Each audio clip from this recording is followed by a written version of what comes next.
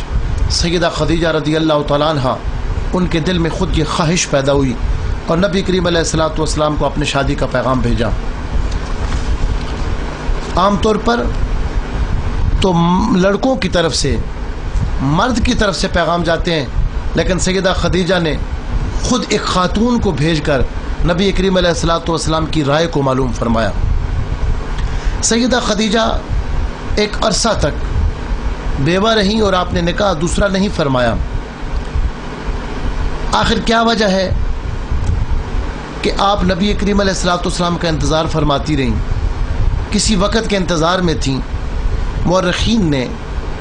اس پر ایک واقعہ لکھا ہے۔ امام زرقانی علیہ رحمہ نے شرح موائب کے اندر اس کو بیان فرمایا، صاحب سیرت حلبیہ نے بیان کیا، سیرت ابن حشام نے بیان کیا کہ قریش کی عورتوں کا ایک میلہ ملک عرب میں لگتا تھا۔ ایک مرتبہ سیدہ خدیجہ بھی اس میں حاضر ہوئیں۔ جب آپ اس میلے میں شامل ہوئیں تو وہاں ایک یہودی منجم آیا جو ایک خاص علم رکھتا تھا اور ستاروں کی روشنی میں وہ مستقبل کی باتیں بتاتا تھا۔ اس نے آ کر وہاں اعلان کیا کہ اے قریش کی عورتوں، یہاں عنقریب ایک نبی کا ظہور ہونے والا ہے۔ وہ نبی جب ظاہر ہو جائیں، تم میں سے اگر ہو سکے کسی کو موقع ملے تو ان کے نکاح میں آنے کی ضرور کوشش کرنا۔ یہ بات سیدہ خدیجہ کے دل میں موجود تھی اور آپ کے دل و دماغ میں یہ بات رچی بسی تھی، اس لیے آپ اس نبی کا انتظار فرما رہی تھیں۔ جس وقت شام کے سفر سے واپسی پر میسرہ نے سیدہ خدیجہ کو یہ سارے واقعات، راستے میں آنے والی نبی کریم علیہ الصلوۃ والسلام کے کمالات اور حضور کے تصرفات دکھائے، بیان کیے، تو سیدہ خدیجہ نے فرمایا ان کان ما قال الیہودی حقا ما ذاک الا ھذا، اگر اس یہودی نے جو بات کی تھی اگر وہ بات سچ تھی تو وہ نبی یہی نبی ہے محمد صلی اللہ علیہ وسلم جو اللہ کے آخری نبی ہیں۔ سیدہ خدیجہ نے اپنی ایک جاننے والی خاتون کو حضور علیہ الصلوۃ والسلام کے پاس بھیجا۔ انہوں نے جا کر سرکار سے پوچھا کہ اے محمد صلی اللہ علیہ وآلہ وسلم، آپ نے ابھی تک شادی کیوں نہیں کی؟ 25 سال آپ کی عمر ہو چکی ہے۔ تو آپ نے فرمایا کہ شادی کے لیے جس قدر مال و دولت کی ضرورت ہے میرے پاس اتنا مال نہیں ہے۔ اس خاتون نے کہا کہ اگر کوئی ایسی صورت نکل آئے کہ 1 روپے اور پیسے کی آپ کو ضرورت نہ پڑے اور شادی بھی کسی ایسی عورت سے ہو جائے جو حسن و جمال کی ملکہ ہو اور انتہائی باعزت اور شرافت والے خاندان سے تعلق رکھنے والی عورت ہو، تو کیا آپ خود تیار ہو جائیں گے اس کے ساتھ نکاح کرنے کے لیے؟ حضور نے فرمایا کہ آپ کس کا نام لے رہی ہیں؟ اس خاتون نے کہا کہ خدیجہ بنت خویلد کا۔ تو نبی کریم علیہ الصلوۃ والسلام نے کچھ تعجب کا اظہار فرمایا کہ بڑے بڑے رؤسائے قریش کوشش کر چکے ہیں اور سیدہ خدیجہ تو نکاح کے لیے تیار نہیں ہوئی، پھر آپ خاموش ہو گئے۔ وہ خاتون سمجھ گئی کہ آپ اس نکاح میں راضی ہیں۔ پھر سیدہ خدیجہ نے نبی کریم علیہ الصلوۃ والسلام کو پیغام بھیجا کہ آپ اپنے چچا حضرت ابو طالب کو میرے چچا عمر بن سعد کے پاس بھیجیں اور یہ بات نکاح کی طے ہو جائے۔ جس وقت جناب ابو طالب عمر بن سعد کے پاس پہنچے اور آپس میں بات طے ہوئی، نبی کریم علیہ الصلوۃ والسلام کا سیدہ خدیجہ الکبریٰ کا نکاح ہوا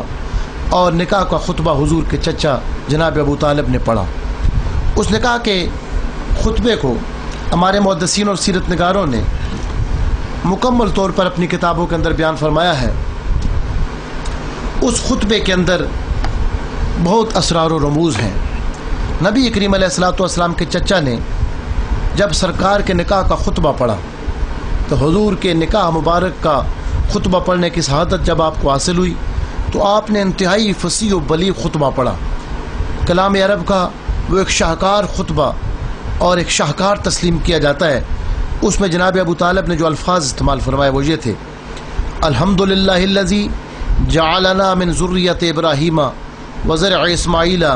ودید معد وعنصر ومدرہ وجعلنا خدنۃ بیتہ وسواس حرمہ وجعل لنا بیتا محجوبا وحرما آمنا وجعلنا الحكام على الناس ثم إن ابن أخي هذا محمد بن عبد الله صلى الله عليه وسلم لا يوزن برجل إلا رجح به وإن كان في المال كله وإن المال ذل زائل وأمر حائل ومحمد من قد عرفتم قرابته وقد خطب خديجة وقد بذل لها من الصداق ما آجله وعاجله 12 أوقية ذهبا ونشأ وهو والله بعد هذا له نبأ عظيم وخطر جليل۔ ترجمہ ملاحظہ فرمائیں، جناب ابو طالب نے خطبہ دیا، فرمایا سب تعریفیں اللہ تعالیٰ کی ذات کے لیے ہیں جس نے ہمیں حضرت ابراہیم علیہ السلام کی اولاد سے اور حضرت اسماعیل علیہ السلام کی کھیتی سے پیدا فرمایا، معد کی نسل اور مدر کی اصل سے پیدا فرمایا، ہمیں اپنے گھر کا نگہبان بنایا، اپنے حرم کا منتظم بنایا اور ایسے گھر کا نگہبان بنایا جس گھر کا حج کیا جاتا ہے، بیتن محجوجہ، اور ایسا حرم ہمیں عطا فرمایا جو تمام لوگوں کے لیے امن کا باعث ہے، اور اللہ نے ہمیں لوگوں پر حکمران بنایا ہے۔ اس کے بعد میرا یہ بھتیجا جس کا نامی محمد بن عبداللہ ہے، اس وقت دنیا کے بڑے سے بڑے انسان کے ساتھ اگر اس کا مقابلہ کیا جائے اس کا پلڑا بھاری ہوگا، کوئی اس کی مثال نہیں ہے، کوئی اس کا ثانی نہیں ہے۔ اگرچہ مال و دولت کی کمی ہے، ان کے پاس مال و دولت نہیں ہے، لیکن مال و دولت کیا ہے؟ یہ تو ایک ڈھلنے والی چھاؤں ہے، آج ہے اور کل نہیں ہے۔ تم لوگ محمد صلی اللہ علیہ وسلم کے میرے ساتھ رشتے کو خوب جانتے ہو، 12.5 اوقیہ سونا مار مقرر کر کے میں ان کا نکاح خدیجہ بنت خویلد سے کرتا ہوں۔ اس کے بعد جو جملہ جناب ابو طالب نے بیان فرمایا وہ قابل غور ہے، فرمایا وَهُوَ وَاللَّهِ بَعْدْ هَذَا لَهُ نَبَأٌ عَظِيمٌ وَخَطَرٌ جَلِيلٌ، فرمایا اللہ کی عزت کی قسم میں دیکھ رہا ہوں کہ مستقبل میں اللہ تعالیٰ میرے اس بھتیجے کو بہت بڑی شان عطا فرمانے والا ہے، بڑا مقام و مرتبہ عطا فرمانے والا ہے۔ یوں نبی کریم علیہ الصلوۃ والسلام کے نکاح مبارک کا خطبہ حضرت جناب ابو طالب نے سرکار کی طرف سے پڑھا، اور سیدہ خدیجہ کی طرف سے آپ کے چچا زاد بھائی ورقہ بن نوفل نے خطبہ پڑھا، اور اس کا ترجمہ یہ تھا، سب تعریفیں اللہ تعالیٰ کے لیے ہیں جس نے ہمیں ان عزتوں اور انعامات سے نوازا جس کا آپ نے ذکر فرمایا ہے، وہ ہمیں وہ فضیلتیں بخشی ہیں جس کو آپ نے گنا ہے، پس ہم سارے عرب کے سردار ہیں، سارے عرب کے رہبر ہیں، قبیلہ کا کوئی فرد انکار نہیں کر سکتا، کوئی شخص تمہاری فضیلت کو رد نہیں کر سکتا۔ اے خاندان قریش سارے گواہ رہو، میں نے خدیجہ کا نکاح محمد بن عبداللہ کے ساتھ کر دیا ہے۔ آپ ان خطبوں پر زور فرمائیں اور توجہ فرمائیں کہ کس قدر توحید و رسالت کی گواہی ان خطبوں کے اندر ہے، جناب ورقہ بن نوفل کی طرف سے بھی اور حضرت جناب ابو طالب کی طرف سے بھی۔ سیدہ خدیجہ وہ ذات ہیں جنہوں نے سب سے پہلے نبی کریم علیہ الصلوۃ والسلام پر ایمان لانے کی سعادت حاصل فرمائی۔ جب سرکار پر سب سے پہلے جبریل علیہ السلام وحی لے کر آئے، بخاری مسلم اور دیگر حدیث کے اندر وہ پوری تفصیل موجود ہے۔ حضرت سیدہ خدیجہ کے پاس سرکار تشریف لائے اور آ کر آپ نے ارشاد فرمایا، اور سارا منظر غار کا بیان فرمایا کہ کس طرح ایک فرشتہ آیا اور کیا منظر ہوا۔ نبی کریم علیہ الصلوۃ والسلام پر سردی طاری تھی، جسم مبارک کانپ رہا تھا۔ قرآن کے نزول کی پہلی وحی کے نازل ہونے کے بعد جسم مبارک پر ایک کپ کپی تھی، اور اس کپ کپی کی وجہ کوئی خوف اور ڈر نہیں تھا، وجہ یہ تھی کہ قرآن مجید اللہ کا نور ہے، اور نور کے نازل ہونے سے نبی کریم علیہ الصلوۃ والسلام کو سردی کی کیفیت محسوس ہوئی، چونکہ نور کی تاثیر ٹھنڈی ہے، نور کی تاثیر ٹھنڈی ہوتی ہے، نور میں ٹھنڈک ہوتی ہے۔ جس طرح حدیث صحیح میں آتا ہے کہ معراج کی رات کو نبی کریم علیہ الصلوۃ والسلام فرماتے ہیں فَوَضَعَ يَدَهُ بَيْنَ كَتَفَيَّ فَوَجَدْتُ بَرْدَهَا بَيْنَ صَدَيَّ، کہ اللہ تعالیٰ نے اپنا بے کیف نورانی ہاتھ جب میرے کاندھوں کے درمیان رکھا تو میں نے اس نورانی ہاتھ کی ٹھنڈک اپنے سینے کے اندر محسوس کی۔ اس سے معلوم ہوا کہ نور کی جو تاثیر ہوتی ہے اس میں ٹھنڈک ہوتی ہے۔ اسی طرح قرآن مجید اللہ کا نور ہے، جب اللہ کا نور نازل ہوا تو نبی کریم علیہ الصلوۃ والسلام کو سردی محسوس ہوئی۔ حضرت سیدنا عبدالعزیز دباغ رحمۃ اللہ علیہ آپ کے ملفوظات الابریز، اس کے اندر بھی آپ نے یہ نقطہ بیان فرمایا ہے کہ اللہ تعالیٰ کا جو خاص نور ہے اس کے اثرات میں ٹھنڈک ہوتی ہے۔ آپ نے وہاں حدیث شریف نقل فرمائی ہے کہ جس وقت اذان ہوتی ہے تو اذان کی آواز سے شیطان بھاگ جاتا ہے، جہاں تک اذان کے کلمات کی آواز جاتی ہے وہاں تک شیطان ٹھہر نہیں سکتا، جہاں تک مؤذن کی آواز جاتی ہے اس علاقے میں شیطان ٹھہر نہیں سکتا، بھاگ جاتا ہے۔ آپ فرماتے ہیں کہ اس کی وجہ کیا ہے؟ تو سیدنا عبدالعزیز دباغ نے اس کی حکمت بیان فرمائی کہ جب مؤذن اذان کہتا ہے تو اس کی اذان کے کلمات کے ساتھ جب اللہ کا وہ نام لیتا ہے تو اس کے ساتھ نور نکلتا ہے، نور کی تاثیر ٹھنڈی ہوتی ہے، شیطان آگ سے بنا ہوا ہے اور وہ اس ٹھنڈک کو برداشت نہیں کر سکتا، بھاگنا شروع کر جاتا ہے۔ جہاں تک اذان کی ٹھنڈی تاثیر جاتی ہے شیطان وہاں تک نہیں ٹھہر سکتا۔ تو نبی کریم علیہ الصلوۃ والسلام پر جو سردی تھی وہ اس نور کی وجہ سے تھی، نور کی ٹھنڈک سے۔ نبی کریم علیہ الصلوۃ والسلام نے آ کر سیدہ خدیجہ سے سارا واقعہ بیان فرمایا تو آپ نے نبی کریم علیہ الصلوۃ والسلام کی تصدیق کر ڈالی اور فرمایا کہ اللہ تعالیٰ آپ کو مایوس نہیں فرمائے گا، آپ تو یتیموں کی پرورش کرنے والے ہیں، بیواؤں کا سہارا دینے والے ہیں، اللہ تعالیٰ آپ کو بڑی عزت بخشے گا، آپ کو اللہ تعالیٰ رسوا نہیں فرمائے گا۔ آپ نے سب سے پہلے نبی کریم علیہ الصلوۃ والسلام کی تصدیق کی، اور اس سے پہلے غار حرا کی خلوتوں میں جب سرکار اللہ کی عبادت میں مصروف ہوتے تھے سیدہ خدیجہ خدمت کرتی تھی، سرکار دو عالم علیہ الصلوۃ والسلام کی خدمت بجا لیتی تھی۔ بخاری شریف کے اندر وہ حدیث موجود ہے کہ جب نبی کریم علیہ الصلوۃ والسلام غار حرا میں تھے، حضرت جناب ابو ہریرہ روایت فرماتے ہیں کہ جبریل علیہ السلام حضور کے پاس حاضر ہوئے۔ بخاری میں کتاب المناقب کے اندر وہ روایت، کتاب المناقب میں وہ روایت موجود ہے۔ تو جبریل علیہ السلام سرکار کے پاس حاضر ہوئے، سیدہ خدیجہ گھر سے نبی کریم علیہ الصلوۃ والسلام کے لیے کھانے اور پینے کا سامان لے کر غار کی طرف گئیں۔ غار حرا اتنی بلندی پر ہے کہ آج بھی ایک نوجوان اور ایک طاقتور آدمی وہاں جاتے ہوئے وہ دقت محسوس کرتا ہے۔ سیدہ خدیجہ اپنے گھر سے سرکار کے لیے وہاں کھانا لے کر جاتی تھی، آپ برتن لے کر جا رہی تھیں جن میں سالن تھا اور جن میں کھانا تھا۔ جب وہ رخصت ہوئیں تو جبریل علیہ السلام سرکار کے پاس حاضر ہوئے اور عرض کرنے لگے فَإِذَا أَتَتْكَ فَقْرَ عَلَيْهَا السَّلَامَ مِن رَبِّهَا وَمِنِّي وَبَشِّرْهَا بِبَيْتٍ فِي الْجَنَّةِ۔ اے محمد صلی اللہ علیہ وسلم، خدیجہ آپ کی خدمت کے لیے سالن لے کر آ رہی ہیں اور کھانا لے کر آ رہی ہیں۔ جب خدیجہ آ کر سالن اور کھانا رکھیں تو آپ سیدہ خدیجہ سے کہہ دینا کہ خدیجہ جبریل نے بھی تجھے سلام بھیجا ہے اور رب نے بھی تجھے سلام بھیجا ہے۔ فقرا علیہ السلام من ربها ومنی، رب کی طرف سے بھی سیدہ خدیجہ کو سلام پیش کرنا اور میری طرف سے بھی سلام پیش کرنا۔ خدیجۃ الکبریٰ کی وہ ذات ہے کہ نبی کریم علیہ الصلوۃ والسلام کے واسطے سے اللہ پاک ان کو سلام بھیج رہے ہیں، اور فرمایا وہ بشرھا ببیت فی الجنہ، آپ ان کو خوشخبری دیں کہ خدیجہ اس خدمت کے صلے میں اللہ آپ کو جنت میں ایک اعلیٰ مقام عطا فرمائے گا، جنت میں گھر عطا فرمائے گا۔ سیدہ خدیجۃ الکبریٰ نے دین اسلام کی خاطر کتنا خرچ کیا۔ امام فخر الدین رازی رحمۃ اللہ علیہ نے تفسیر کبیر میں سورہ والضحیٰ کی تفسیر میں یہ نکتہ بیان فرمایا ہے کہ رب کریم نے اپنے محبوب کریم کو فرمایا وَوَجَدَكَ عَائِلًا فَأَغْنَىٰ، ہم نے آپ کو ضرورت مند پایا تو ہم نے آپ کو غنی دیا۔ فرمایا ہم نے آپ کو غنی کر دیا، ہم نے آپ کو بے نیاز کر دیا، آپ کو اتنا کچھ دیا کہ آپ کو لوگوں کی ضرورت نہیں رہی، آپ سب سے بے نیاز ہو گئے۔ فرمایا اغناکا بمال خدیجہ، سیدہ خدیجہ کے مال سے اللہ نے آپ کو غنی فرما دیا۔ سیدہ خدیجہ نے اتنا خرچ کیا کہ نبی کریم علیہ الصلوۃ والسلام کو پھر اور کسی کی ضرورت نہیں رہی،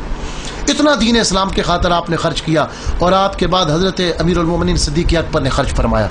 امام راضی نے تفسیر کبیر میں وہ روایت لکھی ہے کہ ابتدائے اسلام میں صحابہ کی معاشی غربت دیکھ کر نبی کریم علیہ الصلوۃ والسلام پریشان تھے، لوگ تانے دیتے تھے کہ جو ان کا کلمہ پڑھتا ہے وہ بھوکا رہتا ہے، اس کو کھانے کے لیے کچھ نہیں ملتا۔ سرکار صحابہ کی حالت دیکھ کر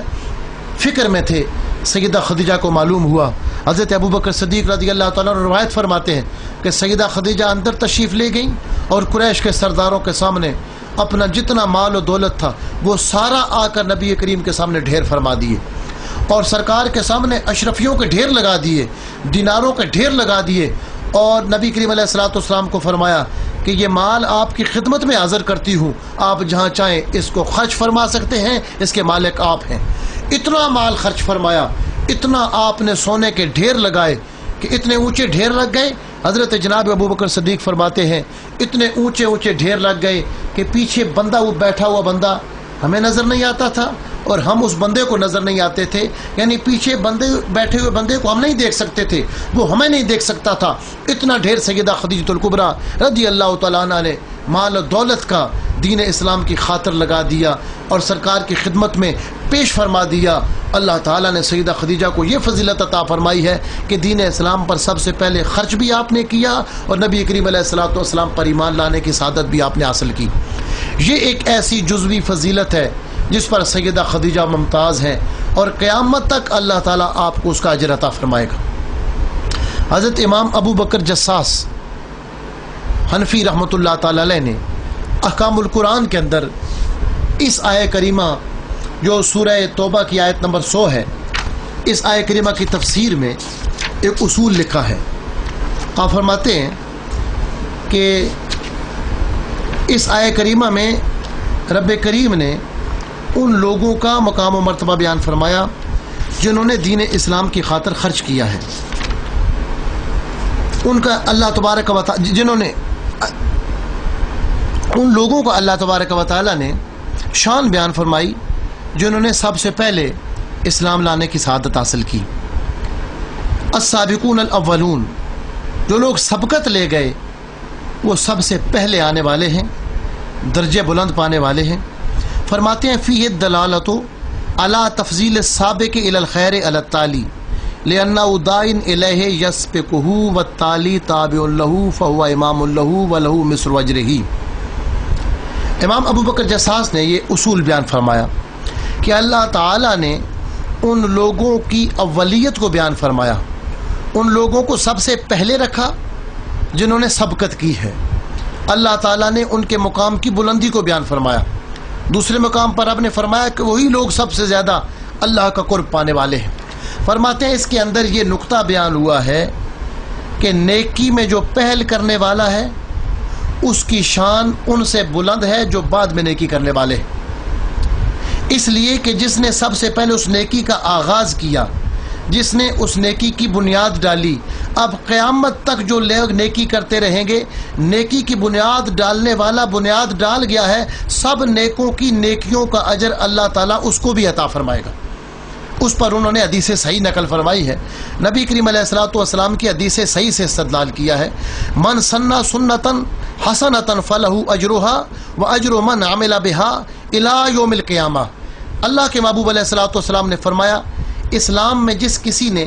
ایک اچھے کام کا آغاز کیا، فلہ اجرھا واجر من عمل بها، اس کو اس نیکی کا اجر ملے گا اور قیامت تک لوگ نیکی کرتے رہیں گے، ان لوگوں کو بھی اجر ملے گا جس نے آغاز کیا تھا، اللہ اس کے نام اعمال میں اس کا اجر داخل فرمائے گا، شامل فرمائے گا، اس لیے کہ اس بندے نے اس نیکی کا آغاز کیا ہے۔ اسی طرح من سنّ سنۃ سیئۃ فعلیہ وزرھا ووزر من عمل بها الی یوم القیامہ، کسی بندے نے اسلام کے اندر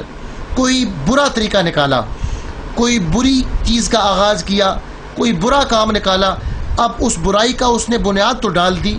برائی کا آغاز کر کے چلا گیا، اس کو اس کا گناہ ملے گا۔ اب قیامت تک جو لوگ گناہ کرتے رہیں گے اس کے نام اعمال میں بھی وہ گناہ شامل ہوں گے، اس لیے کہ وہ سبب بنا ہے، جو نیکی کا سبب بنا ہے، بعد میں آنے والوں کی نیکیوں کا اس کو بھی اجر ملے گا، جو گناہ کی بنیاد بنا ہے بعد میں آنے والوں کے گناہوں کی سزا اس کو بھی ملے گی۔ تو اس سے یہ ثابت ہوا کہ جو سب سے پہلے اسلام لایا ہے قیامت تک لوگ اسلام لاتے رہیں گے، جو اسلام لاتے رہیں گے جہاں ان کو اجر ملے گا، ان سب قیامت تک ایمان لانے والوں کا اجر وہ سیدہ خدیجہ الکبریٰ کے نامہ اعمال میں بھی جائے گا۔ اللہ نے یہ شان اور فضیلت آپ کو عطا فرمائی ہے،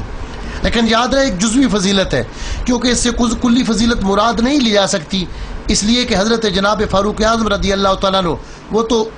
40ویں درجے پر آپ نے اسلام قبول فرمایا، اگر صرف اسی کو وجہ فضیلت بنایا جائے تو پھر وہ تو 40ویں درجے پر چلے جائیں گے، حالانکہ امت مسلمہ کے جمہور کے عقیدے کے مطابق آپ کا نبی کریم علیہ الصلوۃ والسلام کے بعد دوسرا بڑا بلند رتبہ اور مقام ہے حضرت جناب فاروق اعظم کا۔ تو حضرت خدیجہ الکبریٰ رضی اللہ تعالیٰ عنہ کو اللہ نے یہ مقام عطا فرمایا،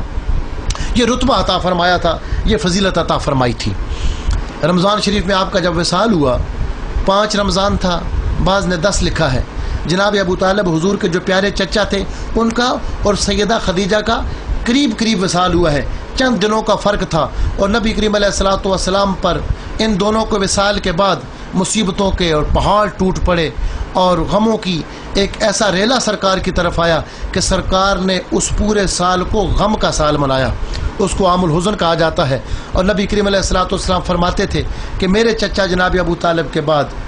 قریش والوں نے مجھے جو تکلیفیں دی ہیں ان کی زندگی میں وہ اس کا تصور بھی نہیں کر سکتے تھے۔ سرکار نے ان دو حضرت سیدہ خدیجہ رضی اللہ تعالیٰ عنہا سے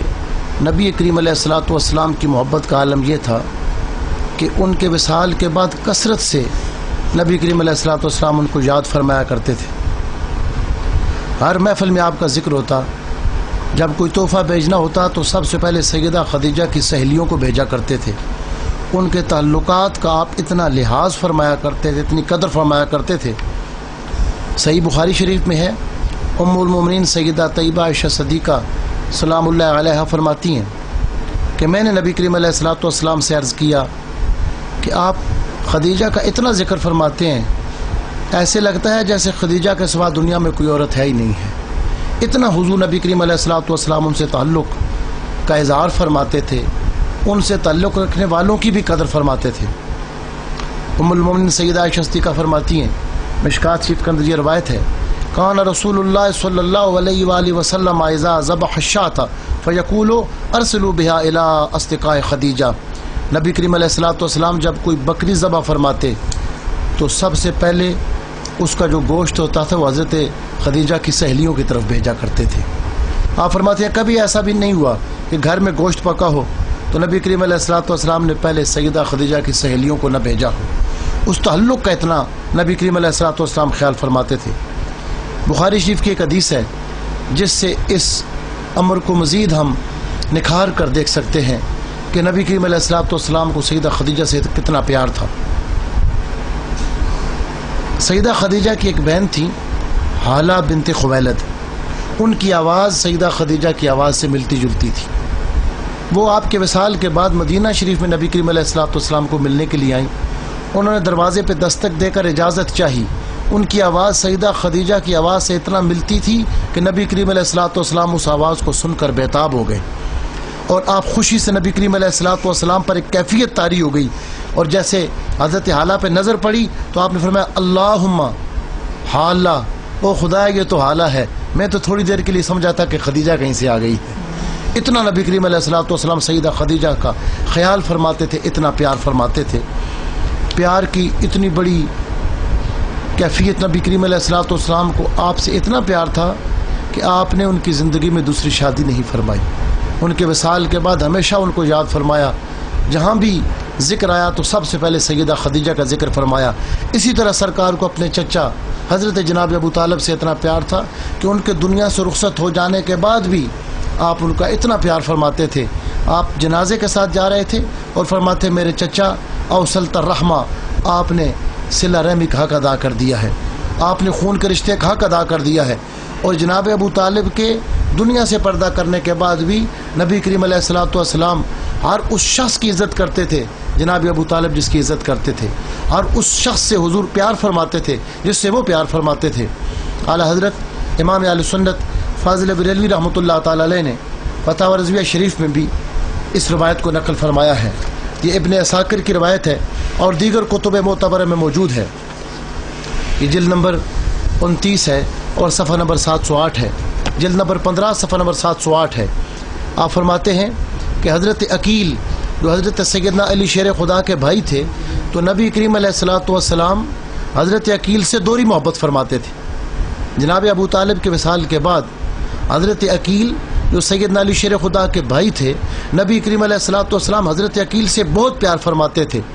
اور سرکار دو عالم علیہ الصلوۃ والسلام نے فرمایا عقیل خدا کی قسم میں تجھ سے دو جہت سے پیار کرتا ہوں، میں تجھ سے دوہری محبت رکھتا ہوں، دو وجہوں سے پیار رکھتا ہوں۔ ایک تو قرابت کا رشتہ ہے کہ تو میرے خون کا رشتہ ہے اس لیے تجھ سے پیار ہے، اور دوسرے یہ کہ میں اچھی طرح جانتا ہوں کہ میرے چچا ابو طالب تجھ سے محبت فرمایا کرتے تھے۔ نبی کریم علیہ الصلوۃ والسلام ان محبتوں کا اتنا لحاظ فرماتے تھے۔ جس سال ان دونوں ہستیوں کا وصال ہوا، آقا علیہ الصلوۃ والسلام نے اس سال کو غم کے طور پر منایا۔ سیدہ خدیجۃ الکبریٰ رضی اللہ تعالیٰ عنہ کی دین اسلام کے لیے جو خدمات ہیں وہ ایک مثالی خدمات ہیں۔ آپ نے سب سے پہلے اللہ کی راہ میں خرچ کرنے کا ڈھنگ سکھایا۔ اور سب سے زیادہ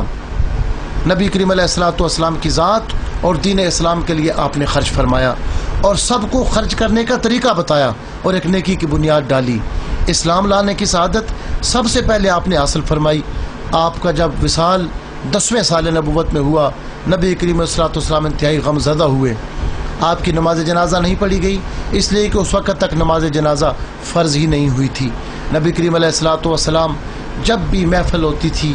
تنہائی ہوتی تھی، سیدہ خدیجہ کا کثرت سے ذکر فرماتے تھے، یہاں تک کہ ام المومنین سیدہ عائشہ فرماتی ہیں کہ ہم خدیجہ کے نصیبوں پہ رشک کیا کرتی تھی کہ وہ کیسی خوش نصیب ہے کہ اللہ کے محبوب آج تک ان کو یاد فرما رہے ہیں۔ اللہ پاک اس پاک ہستی کے مقام کو سمجھنے کی اور اس کو دل سے قدر کرنے کی ہمیں توفیق عطا فرمائے اور ان حقائق کو دل سے قبول کرنے کی توفیق عطا فرمائے، اور انہوں نے دین اسلام کی خاطر